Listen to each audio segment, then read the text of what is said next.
അത് വണ്ടി എന്തോ പറ്റി. ആ പെട്രോൾ തീർന്നതാണോ വേറെ വല്ല കംപ്ലൈൻ്റ് ആണോ ഒന്നും വന്നില്ല. എന്നിട്ടെന്തോന്നേ അവിടെ ഗ്രൗണ്ട് സൈഡിൽ ഒതുക്കി വെച്ച് പിന്നെ നടന്നുകൊണ്ടിരിക്കും. ഓട്ടോ പിടിക്കണമെന്ന് നടക്കൂല. ഇല്ല കുഴപ്പമില്ല, നടന്നു വന്നോളാം, പ്രശ്നമില്ല.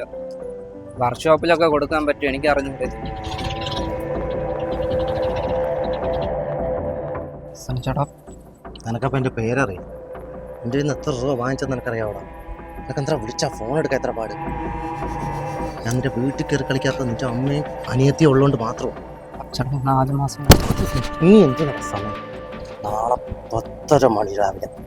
അതിൻ്റെ അകത്ത് നീ കാശ് തന്നിട്ടില്ലെങ്കിൽ നന്ദു പിന്നെ നടക്കാൻ പോകുന്നു. ഇനി ഒരു സമയം എത്ര കാലം വേണം?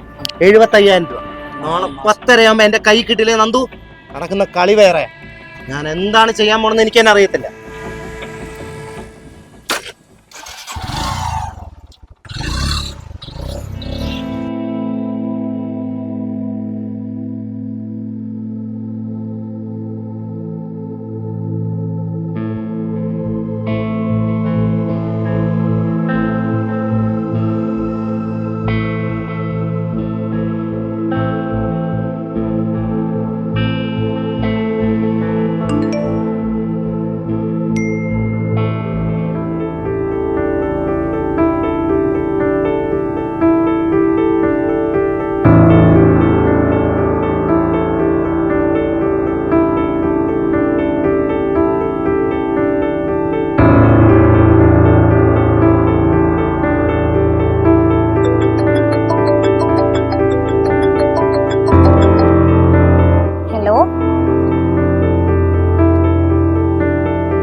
എന്താടാ?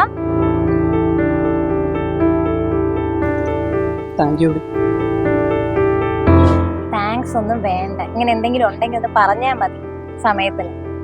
ഇപ്പൊ എവിടെ? ഞാൻ എത്ര നേരമായിട്ട് വെയിറ്റ് ചെയ്യുന്നു. നമുക്ക് പോയി എന്തെങ്കിലുമൊക്കെ കഴിക്കാം.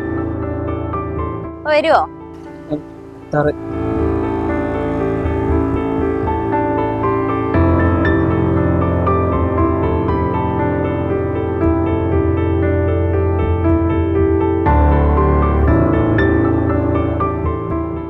ഇത് ദാനധർമ്മമല്ല, ഇതാണ് പ്രണയം. പുതിയ ബന്ധങ്ങൾ കിട്ടുമ്പോൾ കൂടെയുള്ളവനെ ഒഴിവാക്കാനായി അവന് മരണം വരെ കൊടുക്കാൻ തയ്യാറാകുന്ന കാമുകിമാർ മാത്രമല്ല ഈ ലോകത്തുള്ളത്. ഒരാളെ പ്രണയിക്കുമ്പോൾ അയാൾക്ക് വേണ്ടി മാത്രം നിലകൊണ്ട് അവർക്ക് വേണ്ടി പോരാടി അവരുടെ സുഖദുഃഖത്തിൽ പങ്കാളിയാവുന്നവരും ഈ ലോകത്തുണ്ട്. അങ്ങനെയുള്ളവർക്കായി ഈ വീഡിയോ സമർപ്പിക്കും.